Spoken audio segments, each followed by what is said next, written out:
Hello, everyone. Welcome. I didn't even say that in one word, did I, properly? Hello, everyone. That's better. It's Tuesday again, so we're going to spend the next hour together. Isn't that nice? In that program, Capture One, I've just realised on the screen, broken protocol, wearing orange. Never worn orange on here before. Feels a bit unusual. Anyway, we'll get over that together. Right, we've got the next hour of your images, so your photos that you sent in, and we're going to edit them in that program, as I say, Capture One. Capture One being the software that is written by the clever guys out in Copenhagen, in Denmark, that allows us to take the content of what your camera's sensor received through the lens, all the light information, all the color information, if you're shooting in color, process it, and hopefully bring us back to something that we remember, something that feels like we remember, something that feels like it should have done. And your interpretation of that is going to be different to mine and different to everyone else's.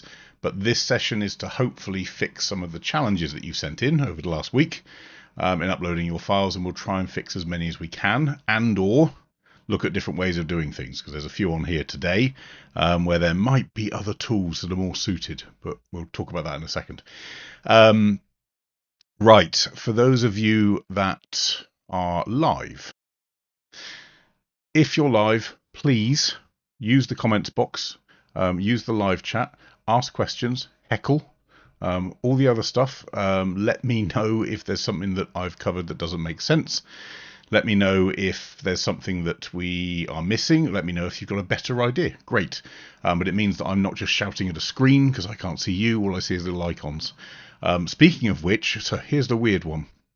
There's the photography show in London for the last 4 days. The last day is today. I was there, and a few of you came on by and said hello, and I think there's a sort of thing that we forget, which is you may know who I am. I have no idea who you guys are, so if you do ever happen to be in one of those places, come and say hi, but I might not recognize you from a little icon of a flying bat or something like that. Anyway, let's go on to Capture One. So the version that we're in today is 16.5.8. Those of you that were on last week and the time before will notice that we're seeing lots of point releases, or point dot releases. So in other words, the bit after the 5. I'll talk about that in a second, but for those of you that are not on 16.5.8, it depends on why you're not on it. If you are not on it because you're a subscriber and you haven't updated, I would go and update. It's a bug release. It fixes some stability issues, and it means that you're on the latest version. You can follow along today, and you'll be in exactly the same version that I'm using. Most of the stuff that we do actually hasn't changed from 16.4-ish, maybe 5, but it's always a good idea to be on the latest. If you're on a perpetual license and you bought 16.5 as a one-off, you are also entitled to have this update, because it's a 0.5 point something. You're always entitled to those. If, however, you are on a previous one, a 16.4 or 0.3 or a 15 or a GASP 14, 13, 12, whatever, bear in mind that your perpetual license does not include automatic updates beyond that main 0.5 release, or 0.4 or 0.3. Very confusing, I know. But if you go into your account on CaptureOne.com, you can look at all the upgraded options if you so wish. If you don't, and you're happy with your version and your computer is running fine, stick with it. No harm. But you might not get the latest toys. On versions, just to flag, and this is a bit of a, I'm going to put my customer hat on here. I've seen a few releases recently. It's funny, I breathe a sigh of relief every time we go to broadcast and there's not an update. And the reason is because it means that the software is getting more stable. Now, obviously, we always want more toys, more bells, more whistles, more camera support. And in each of those cases, you'll see a new version of Capture One, and that version will include, hopefully, some features and benefits and new tools. But when I start seeing software coming out with purely bug fixes, it worries me a little bit, because it means that maybe something was missed in the previous release. So I'm in a place where I'm happy, actually. It's a good thing to see lots and lots of releases coming out, lots and lots of updates, and it's a good thing to see bugs being fixed very quickly. And we certainly don't want people to delay putting out bug fixes. That would be mad. But I'm hoping we're going to see a slowdown in these ones, and maybe get to some more major changes with major functions. Anyway, for those of you that are sending files in, this is how to do it. there for now. It's going to change later on this year. But poreforlive.wetransfer.com, you will be able to upload your raw file or a processed EIP file out of Capture One and send in a bit of information about what you want us to have a look at, and also your name. If you don't include your name, we don't include your file. Really simple. Between now and the next session, which will be in a couple of weeks' time, that's where we can do all the chatty stuff. That's great. And also you'll find in there fun times, competitions. That was February's competition winner. That was Bill. So March's is live, and you don't get to find out what it is until you're in there, and there's a little secret thread. So there we go. Right, let's get into Capture One. And ready, we're on 3, 2, 1. Ooh, ready? 3, 2, 1. See? Fabrizio has sent in a rather cool shot of the Northern Lights. I think they're northern. Don't actually know where this was taken, but let's assume it's Aurora Borealis rather than Australis. There we go. North versus south. I think it is based on some of the other tones and the mountains. Anyway, so a couple of notes on this one. One, how are we feeling about the edit? Can we do it differently? Can we do it slightly? Well, let's look at different artistic views. Let's call it that way. The second is about this wire. So that was taken out into Affinity. We'll talk about that in a second. And we've got two different versions here. So let's go back to the wire first. This here is obviously a distraction. We'll talk about ethics in a minute.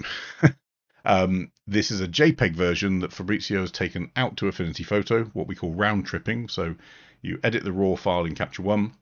When you're finished and you're happy with your changes, and that's really important, because what you don't do is go out into a flat file version, so a TIFF or a JPEG or anything like that, and then come into Capture One to make your edits, because Capture One will be reduced in terms of what it can do to that file, because it doesn't have the raw data anymore. So we put it out into a pixel editor last, ideally.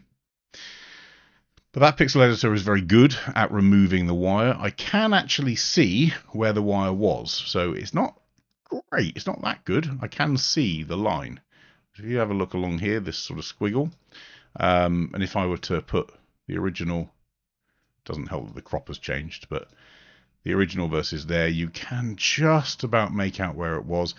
And that's always going to be a challenge when you're trying to remove distractions or something like that, especially when you've got a light show going on behind and stars and other stuff.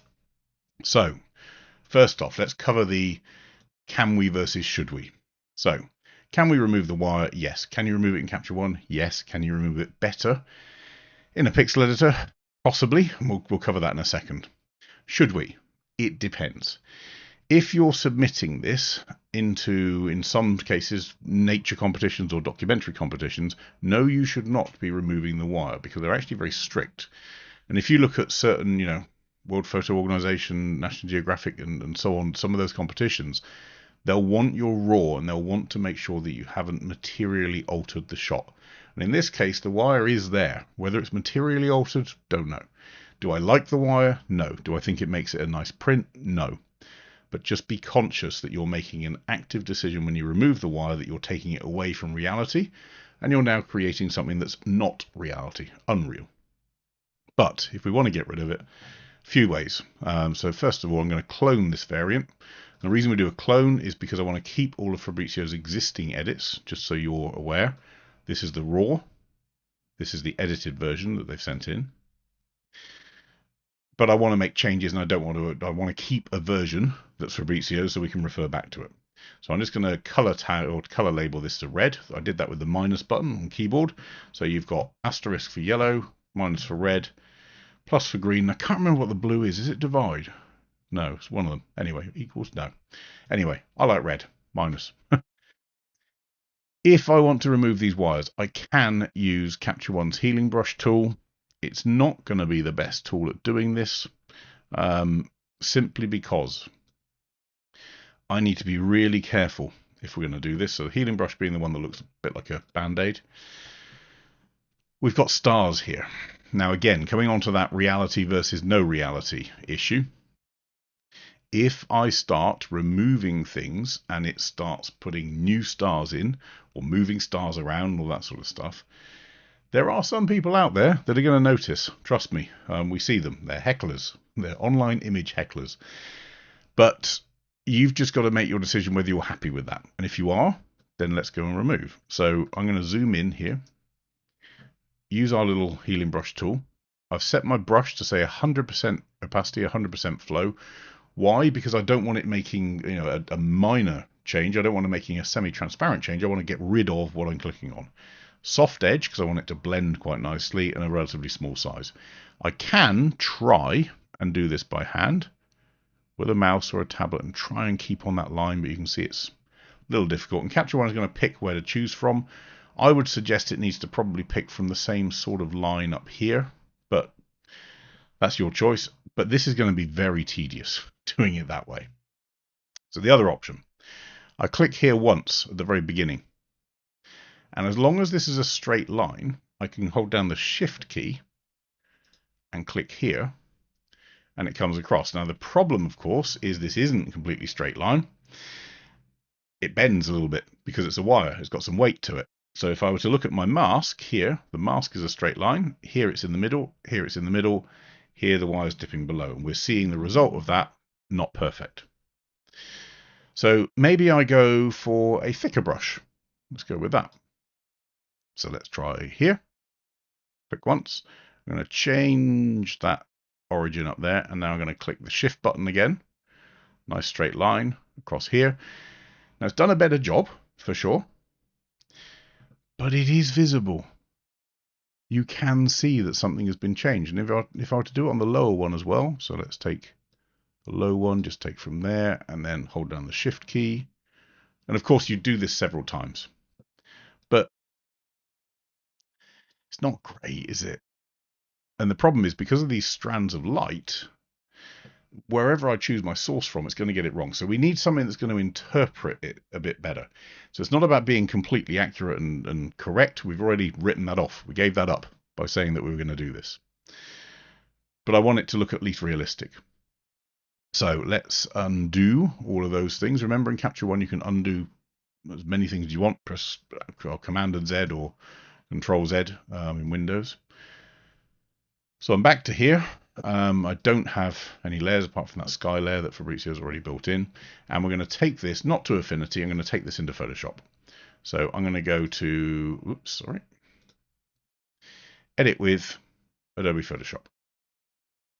Choose a TIFF. Now, just bear in mind, normally we would do this at the end, but in the interest of expediency, love that word, we're going to do that now, and then we're going to talk about the other edits later on. So into a TIFF out there, respect the crop, don't add any extra sharpening at this point, we'll do it later on, and click on Edit Variants. This should then load into Photoshop, lovely.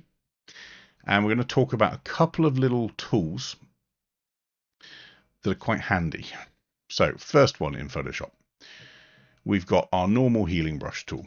So this is the old school healing brush tool. And it's basically like the Capture One. So press J on your keyboard, you get to the standard healing brush. We can increase that size, just like Capture One. You can use the square brackets. Everything I'm about to show you, very similar in Affinity. Very, very similar things. So if I were to, choose a source, start clicking in here, you can see it starts to do it pretty well. But then obviously as the angle of these strands changes, it starts to get a little bit out of sync. So we choose a new source and we carry on here. And you can see it's blending pretty nicely.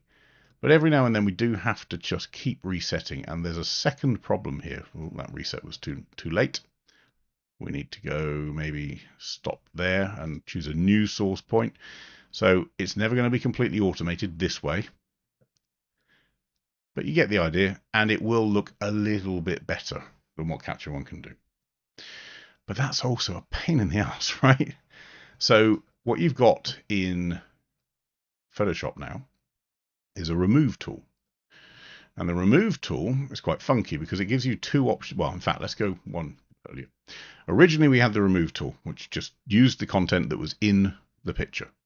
So I click on here, I draw a nice line, and Photoshop goes and it uses the content that's in the picture. My line's very wonky. And it sort of tries to fix it. And again, it does a good job. does a great job actually, but you can still sort of see it, and it's not quite perfect. But the remove tool here, in comparison to what was the old healing brush, very, very nice. And we can also be a bit cleverer with it. We can, you can actually draw a much more detailed line and so on. Great. But you'll see up here there's a little button that says mode. And the mode button's really important for us. Be very careful. The default mode for the remove tool is auto, slightly off your screen at the moment from what you can see. Let me just pull this down so you can see it. The default mode, auto. And what that says is very important. May use generative AI. Don't be that person.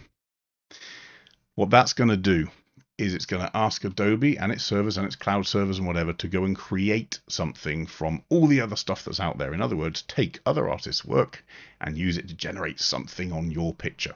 It will also embed some metadata in your picture. That means when you post it onto social media, it will now flag and say AI was used in this photo.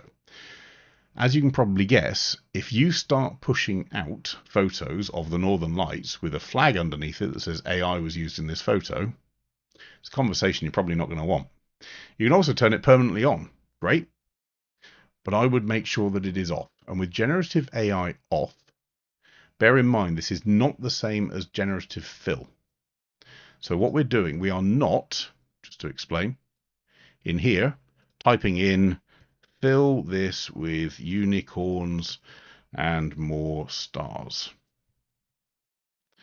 That's what generative fill does, and it goes off and creates a load of stuff in AI's head, and it delivers it back in a weird. I didn't actually think about doing that, so I haven't practiced that one. Let's see what it does. But it's going to create what we would colloquially call something that rhymes with Rolex, and it's going to give us a few options. Oh, that's nice. We could have said photorealistic, but you get the point. It's filling it with stuff. That's generative fill. That's not what we're doing here. The remove tool is different because on the remove tool, I can say generative AI off. And that means that it is only using the source content from my picture, my existing pixels, my existing work to fill what was going there to be replaced. This is really important. Now, Adobe have actually gone one further recently, and they've put in a function here called find distractions. Rather handy. So let's just undo all of this. Good to see unicorns. It's always good to see unicorns, isn't it? Let's just get back to here. Right. So I'm going to create a new version of that, actually, a new layer. Right. Under my remove tool. So if you can't see the remove tool, hold down on your healing brush tool. You'll find it there, remove. Find distractions. Now, I'm guessing Adobe are going to expand on this. But at the moment, you've got people and wires and cables. So you can remove people from scenes as well. Go to wires and cables. Now, this is not perfect, but you've seen the manual ways are equally not perfect either. But what this should do is hunt through the image, find the wires, and remove them. And it does, let's be fair to it, pretty darn good job, right? Compared to the manual version of this, I can't see the blend. Now, there is an issue here. This was obviously not a wire or a cable, so it's left it. Bit annoying, but we can fix that manually. And actually here, so just be careful. I would always have a second layer so that you can go without, so you can see any artifacts it's added in. So this is a problem. So we would then go to our normal healing brush.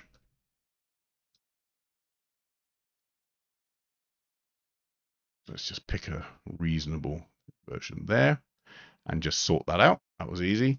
This one here, we've got a debate. Do we leave the pole in? Do we take it out? Let's just use the standard remove tool, right? And just use that for the pole. Let's see what it does. So I'm going to click across there on the pole, make sure to take its support out. Not a bad job. And let's take our normal healing brush again. So back to the normal healing brush tool. And I'm going to take this bit here and paint that in there. Oh, no, that's not going to work. So instead, we'll go to our stamp tool, clone tool as it would be in Capture One. Click in here, make sure my opacity is at 100%. And I'm just going to fix that up just a bit. Now, this is all a bit irrelevant because I'm going to not use this version anyway. But you get the idea. Yes, use the tools as much as you can, but zoom in, check that it's done a good job. Now, here's the problem. Yes, it's removed the pole, but look at this mountain. It's added stuff behind the pole. How did it know what to add? Well, it didn't. And it's used the content of your picture, so it's not using generative AI, it's using its own AI out of your content to fill in what it thinks might have been there. So we are absolutely not on reality. And there are certain, as I say, certain competitions where this will fail as a result because you've changed or deleted an object that was part of the scene. So great tools. Affinity does a good job as well. So Paula, to your question, is Affinity any good at this? Yes, it is. But I would say Adobe in the latest version of Photoshop probably jumped a little bit further. But just know that you're doing it. That's the key thing. Now, for that purpose, I'm going to leave the wire in there. Here's my TIFF from Photoshop. Oh, by the way, so when we talk about round trip, so if I save this, oh, I don't want layers. Sorry. Save that. Let's go back into Capture One. Here is my TIFF without the wires. So that's what we mean by round trip. I've edited it, not exported it, edited it in Photoshop. So I've taken it to a third-party application, made the changes at a pixel level because that's what that application is great at doing, and pulled it back into Capture One automatically because Capture One knew where it was. If you export it, play around with it, fiddle with it, and then expect Capture One to know where it is, it won't. So edit with means that we can round trip. But if I look at here in terms of the difference between the two, I mean, let's be honest, there's not much difference there, but the top one being Affinity's job, the bottom one being Photoshop's job, I would say in here I can see more artifacts along that line. This just feels smoother. I don't know whether you're going to see that in YouTube, but here I definitely have some sort of the squigglies, as we call them, here a lot cleaner. So that's the round trip approach, and that's what we're referring to when we're saying use a pixel editor when you need to. Because frankly, you can do this in Capture One, but oh wow, are you going to be hating life after about 10 hours of clicking? So now let's look at the overall picture. Let's go a step. So let me go to our before and after, here to here. Now there's a telltale sign for me immediately in terms of this shot, which is the Kelvin that was used, or the white balance temperature that was used when it was shot. Northern Lights photographs are really, really tough to balance what was real and what's accurate versus what you saw with your eyes. And there's big reason for it. We have no and cannot have any white basis or grey basis. The reason? See all this lovely white snow? Well, it's not actually white, right? It's reflecting the colour of what's in the sky. So if the sky was red, that snow would be reflecting red. So if I were to choose this and say, this is white snow, it should be white. Let's click on here. So my white then warms up. Well, in fact, depending on where I click on the snow. Let's go there. There, we're getting a bit greener. Maybe we go in the shadow there. Maybe we go to here. We get all different variations based on which bit of the snow we're picking on, which bit of the light show above it was reflecting. So some of these bits of snow look more pink, some of these bits of snow look more green. It's all over the place, right? So being able to pinpoint it and say the snow should be white doesn't help us. And actually, in that moment in time at night, the snow would not have been white because it's reflecting what's in the sky. But what I do know is that generally speaking, nighttime white balance is not 7,000 Kelvin. It's just not.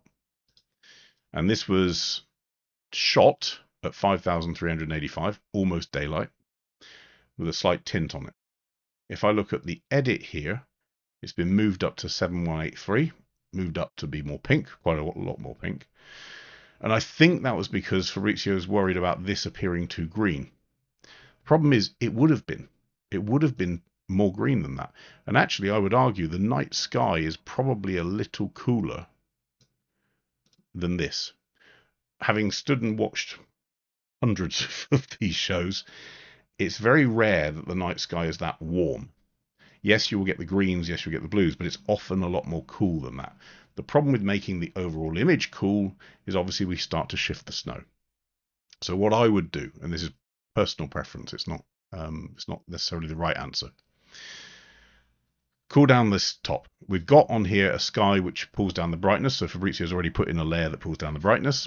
And on that sky, there's also a bit of clarity just to punch it. Great. I would push up. Let me just check something. Right, so we've got a mask around the sky. Nice. I would pull up dehaze a touch just to get some more definition. And I think you can get away with a bit more clarity. And I would change the clarity mode from being natural to actually being punch, which also helps with a bit of saturation. Then pull that back maybe a little bit. Don't want to push it too far. Let's just go maybe to there. Okay. So my image layer doesn't have any of that. It doesn't have, in fact, many changes on there other than this sort of cooling effect. But I don't want this to look quite so cool in the foreground.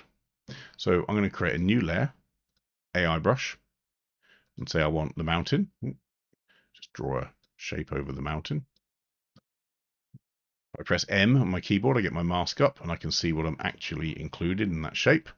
If I do a grayscale mask, so Option and M or Alt M, or click up here, grayscale mask, I can see what's included in there. And with the mountain, we're going to do something here which is weird. We're going to do a split white balance. So the sky is going to be colder than the mountain. So we're going to warm up my mountain's white balance. And we're going to degreen it a little bit. And actually, we're going to desaturate it a little bit. We might want to increase its contrast a touch. We might want to increase its exposure a little bit too. But I'm just going to name that. So double click on a layer name, you can rename it. But to me, how I feel when I'm watching one of these shows covered in snow, covered in ice, in the middle of the night, I don't remember it being this warm. It may have been in Fabrizio's case, and that's why I'm saying if this is correct, stick with it. But to me, the white balance, your actual Kelvin white balance, sorry, this is an unfair one, this one here, I don't think it would have been 7,000. That's very, very, very warm light. And I think that's been done to correct the snow down here rather than worrying about the sky. Now in the sky, we can pump a bit of contrast. Not too much, be careful with it. We can reduce our shadows, which gives us more of a feeling of the night sky. We might want to even put in a little curve, but because, in fact, we've already got a saturation risk here. So with that curve, I'd be putting in an S curve just to darken down the lower parts and maybe the lower midtones and leave the highlights where they are. Now, the Luma curve doesn't affect saturation in the same way that an RGB curve does. So we don't want to push that saturation to be false. And we go from here to here. So that's the original. That's the new. And good question, Francois, which is why we're going through this. Could the snow be so white with the green light in the sky? Probably not. But this is where you need to make an artistic decision rather than a factual one. If we're already deciding to remove wires and we're already deciding to tweak the colors of the Aurora and we're already deciding to change white balance from strictly true, we're already in an artistic mode, right? So you've got to decide how far you want to push it. For me, the reason for doing this on a mask, I've got an opacity slider in here. I can reduce the amount of change in the mountain. So that is the mountain with the same white balance as the sky. This is the mountain with a different white balance to the sky and reduced saturation. So all of those changes here. And this is maybe 60% of that. That would work. But it's your call. It's genuinely your call. If I look at the histogram, we don't have much room to go anywhere with the shadows. Don't have much room really to go with the highlights. But to me, this just doesn't feel right. It feels too warm. This feels more accurate, forgetting the wires. And actually, let's be complete. So when I mentioned about let's make sure we do the pixel editing last. So edit with Photoshop, back out of 16-bit. Photoshop launches with that version. Let's just get rid of that. Let's go to our very quick remove tool.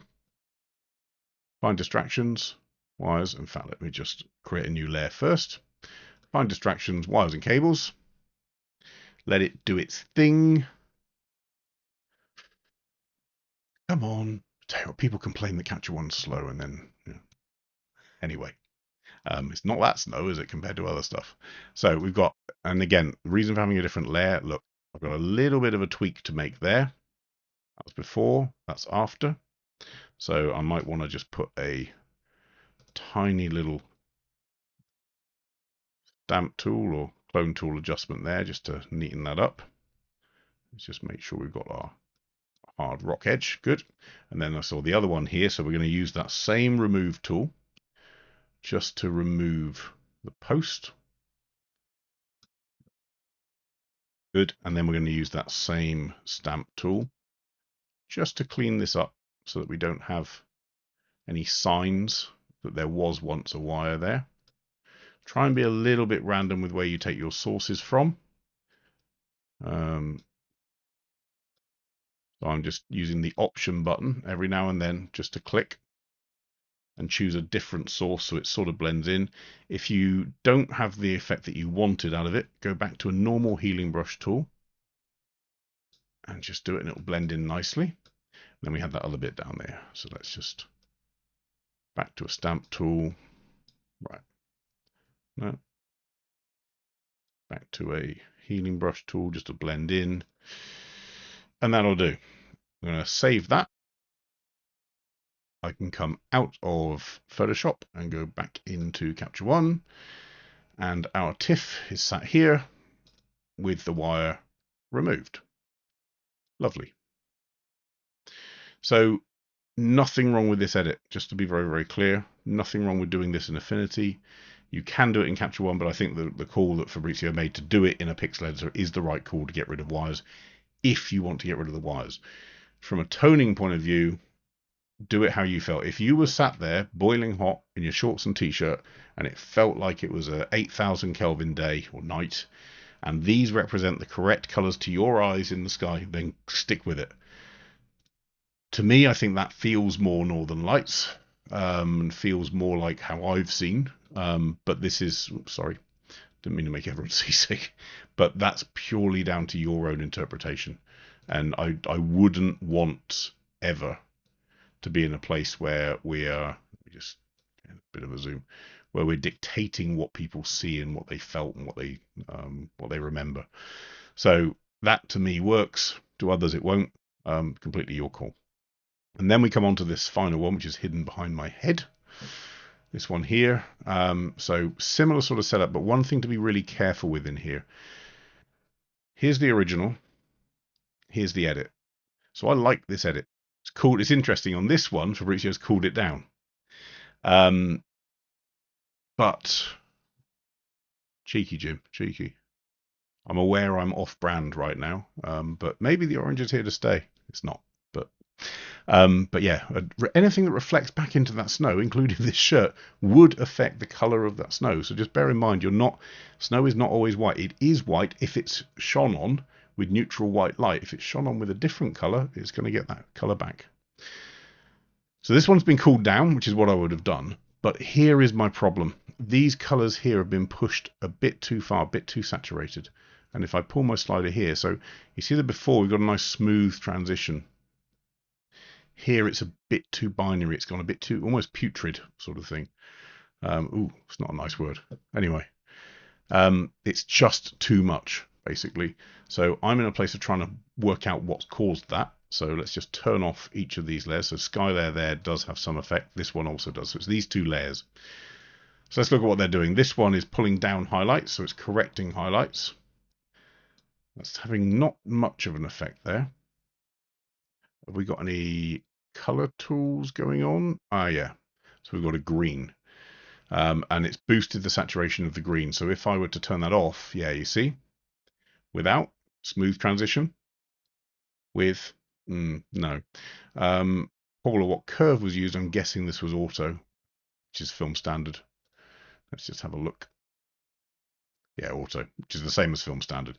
If you use linear response, it's quite depressing on Northern Lights. You're going to have to lift an awful lot. Film standard does a good job of boosting, which is the same as auto in most cameras. Does a good job of boosting, of lifting, of creating some feeling of luminosity. But if you then add on a load of saturation on top, you're going to start to see this stuff. So I would back this away, maybe to there, a tiny amount of change, and increase smoothness so you don't see the drop off. Same with this sky. So again, it's a duplicate of that same layer. So the green was double hit. I'm not sure what that's about. Maybe it was a mistake to have the two duplicate layers, but again, let's just back that away, sort out that smoothness.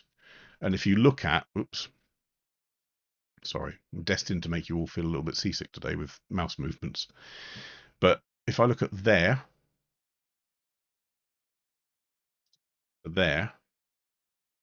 now do you see what I mean about this sort of outline? If you push saturation too far, especially with Aurora shots, especially in the greens, you're going to see this weird fall off, and it's not pretty.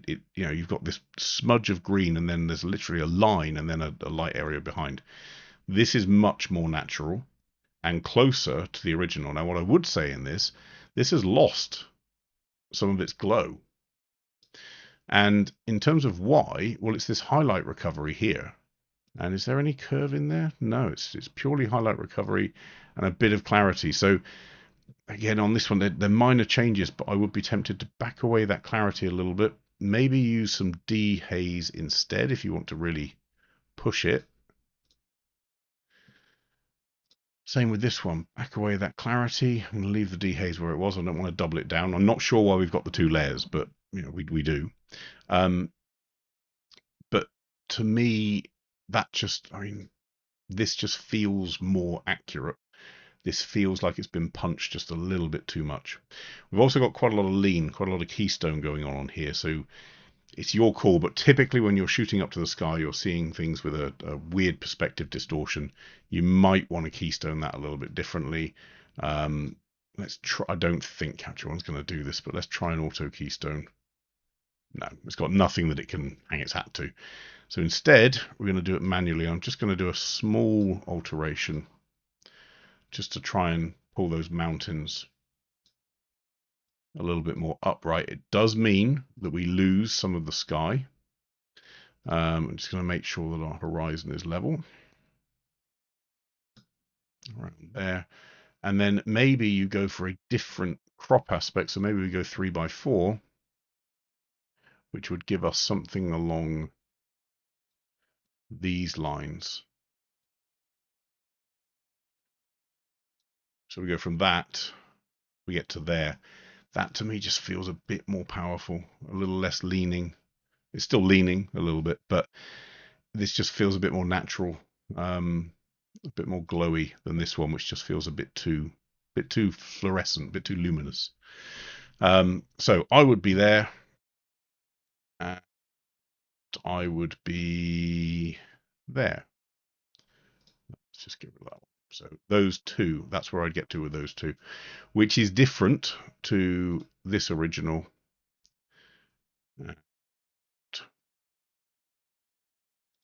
This original. Just move that one down so we can compare like for like. Where are we?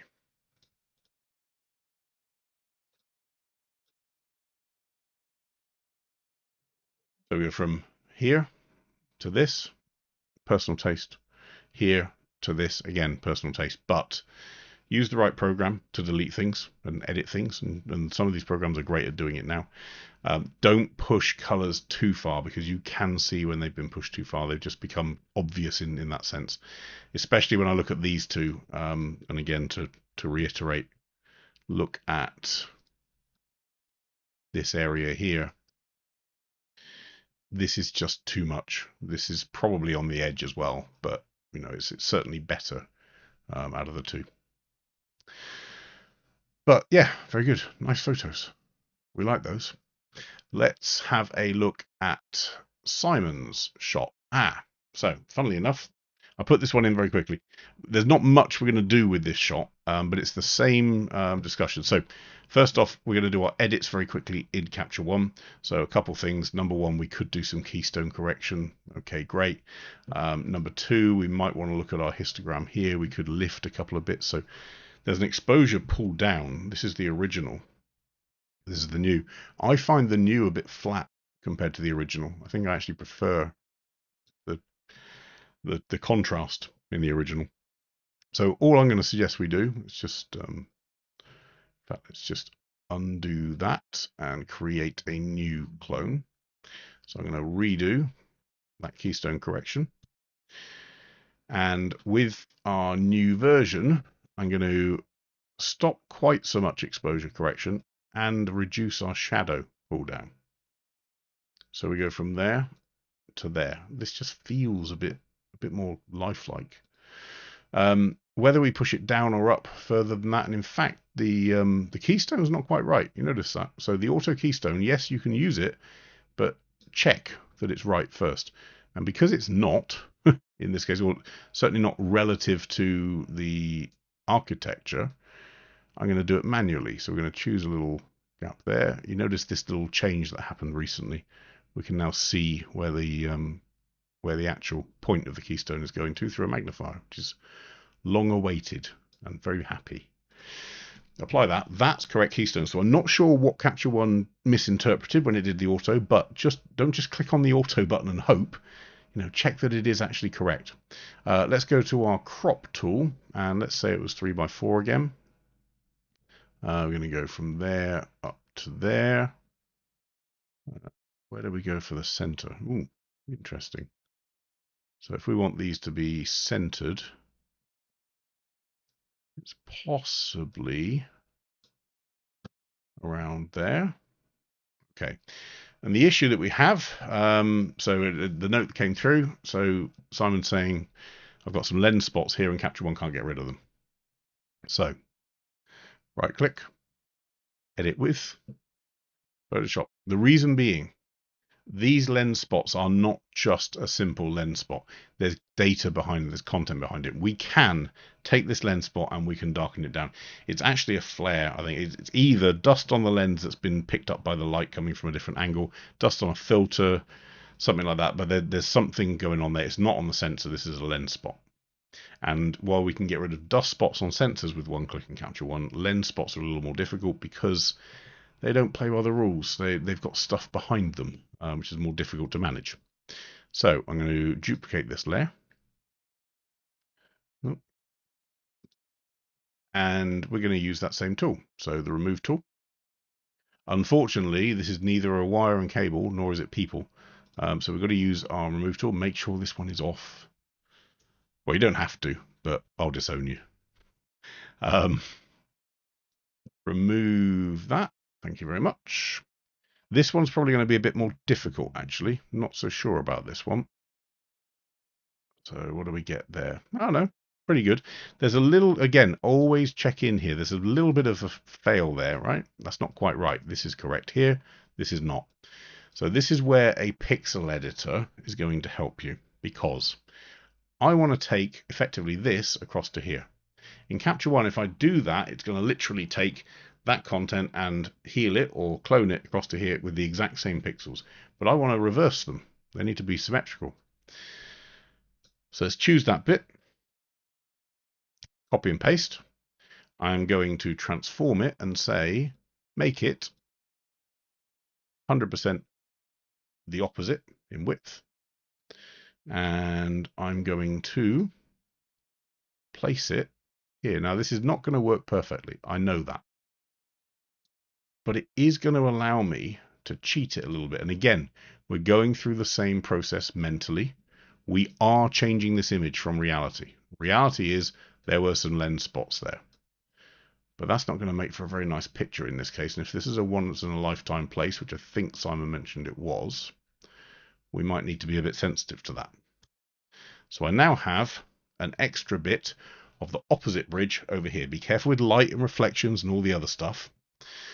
Paul, I don't know if that's an overall question. Can I edit in Lightroom?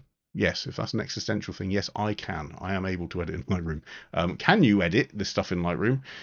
No, because Lightroom will create it. Well, there's nothing stopping you, but Lightroom and Capture One are doing the same thing. They're both processing the raw data, and they will spit out something that's a flat file, so they don't quite play very nicely with each other either way. But I know people that use both. Personal choice. So in this case, I'm going to set my eraser to be a 30% opaque eraser, and I'm blending. So the stuff that I want to be 0 or 100% erased, I'm going to do this. And if you want to see what I'm actually doing, here's my patch. I've created a patch. This stuff 100% out. I don't want to duplicate the content out there in the distance. That's going to look funny. We want a nice soft edge. And then with that edge, we can blend in anything else we need. So if I need to erase a bit out here, that does well. Erase a bit of that. And we go from there with these wrong lines to there with lines that look correct. And both of those are going to be much better than there, which is with our lens spot. Haven't fixed the lens spot here. That's an easy one. We do a burn tool just like we would do in Capture One. I'm going to go to my midtones, set it to maybe 10%, so quite small. And we're just going to darken down that background so I don't see it. But there are other lens spots on here, don't get me wrong. We're not going to fix every single one of them. But if I save that and go back into Capture One and look at my TIFF. So here is my original.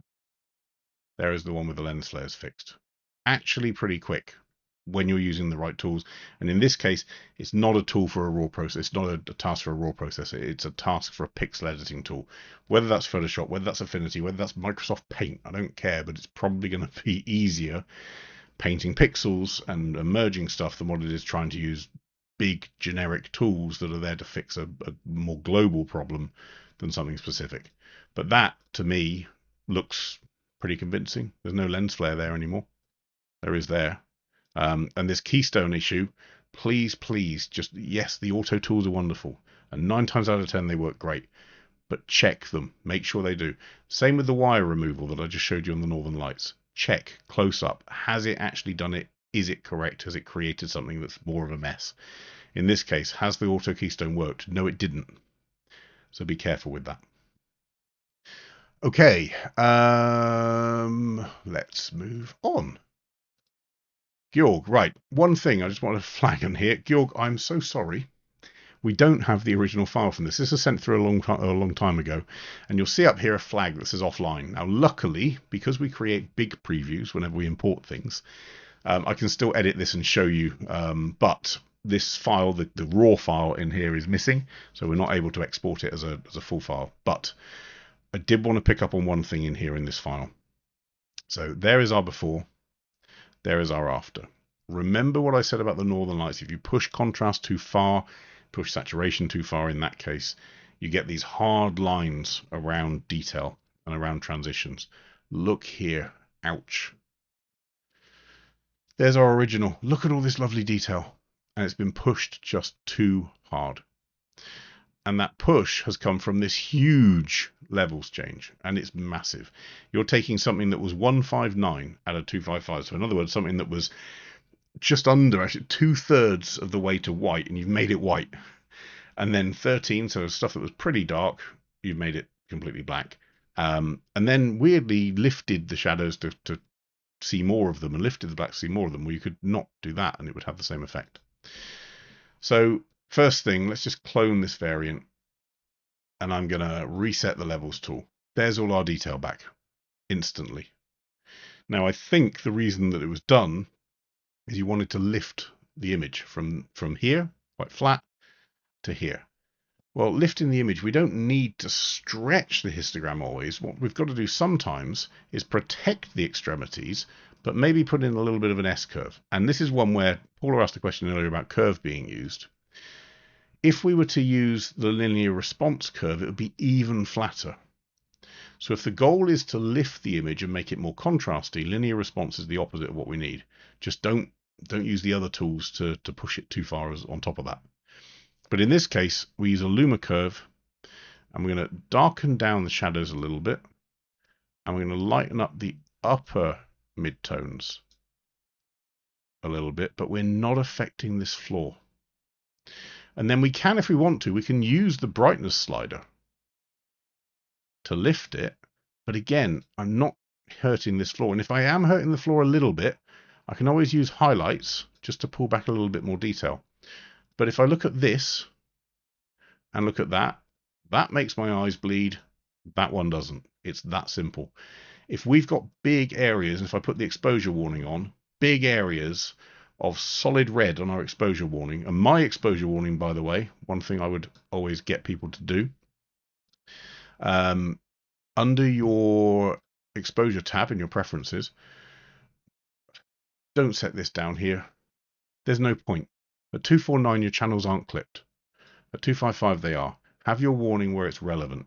Have my red blocks in an image mean that one or more channels, red, green, or blue, or all, are clipped. Not might clip, are clipped. And that's important. So please have these set to the upper and lower extremities. I know lots of people want a bit of a safety margin. Some printers crush from 250 onwards. Get a better printer. It's that simple. So use it as an absolute. Is it clipped or is it not? I don't want Capture One telling me it might be or it might do if you push it any further. And in this case, bear in mind mine are set to 255. Please, please, please don't have this much blown out. And you don't need to. Look at that change. There's still some that's blown out. This bit here, and it's not actually completely blown out. It's just over here. I'm not getting my RGB reader, am I? And the reason is because I don't have the original file. But this isn't blown out. It's just maybe the blue channel is. Okay. I'd just be really careful that you don't push it too far. And if you are going to want to push it even more, use this midpoint in your levels. We can brighten there. To Craig, your question, review when you decide to use a curve versus HDR sliders. The HDR sliders, remember, have only got access to the top third and the bottom third, and the top 5 to 10% and bottom 5% 10% with the shadows highlights for the thirds, and whites and blacks for the very top ends. Your curve allows me, look at this, I'm changing things here in the midtones. So my curve gives me access to the whole histogram, including the middle ground. The HDR sliders are about the extremities. So if I'm trying to pull extremities in, the HDR sliders are a very quick curve tool. They're actually adjusting the curve behind the scenes. But if it's the middle bit I want, I don't have a mid-tone slider. I do have a mid-tone contrast adjustment, which is clarity, but I don't have a mid-tone slider. So that's why. On here, if we want this to pop a little more, we could update or up our saturation a little bit. But bear in mind, when I'm upping saturation, those bits that said they were pushed in blue, maybe, are going to get more pushed, so you're going to get more clipping. But in general, that's as far as I would push this one. I wouldn't push it further. This is too far. If you need more contrast, maybe a little boost in clarity. You've already got your dehaze in there. Maybe you want to do a bit more of a bump up here. We could push there. We could pull down here. And then maybe you pull up. So brightness is going to be more forgiving. It's not going to push your highlights too much. It's not going to allow them to clip. Certainly we could pull down whites to protect that. Monica, isn't brightness a mid-tone slider? It has. No is the answer. Because if I have a histogram, which is nothing in the midtones and everything in the shadows, brightness will still lift it up. And likewise, so if it was a midtone slider, it would be adjusting the midtones only and not the outsides. What brightness does is, rather than exposure, which slides the entire histogram left and right, brightness squashes it. So it's more forgiving and it won't push your highlights off the edge or your shadows off the edge as easily. But brightness is a safer way of pushing brightness. But always, always keep an eye on, am I introducing an overexposure anywhere? A little bit is fine, but not too much. This is just too much. That's all. And yeah, sorry, I've lost it. Roger. This one. Question I think from memory was around, is it too saturated? I think was the question that came in. And overall, edit, does it work? Crop, does it work? This crop is quite nice, quite like that. Don't be afraid to go in closer. This is the wider shot. This is the crop shot. The question is, if something's not adding something to an image, then maybe you lose it. Maybe you take it away. In fact, that's not the same shot. It is the same shot. It's just cropped through that cloud there. My only challenge with this shot, to be honest, Roger, so is it a bit oversaturated? Yeah, here's the original. There's the edit.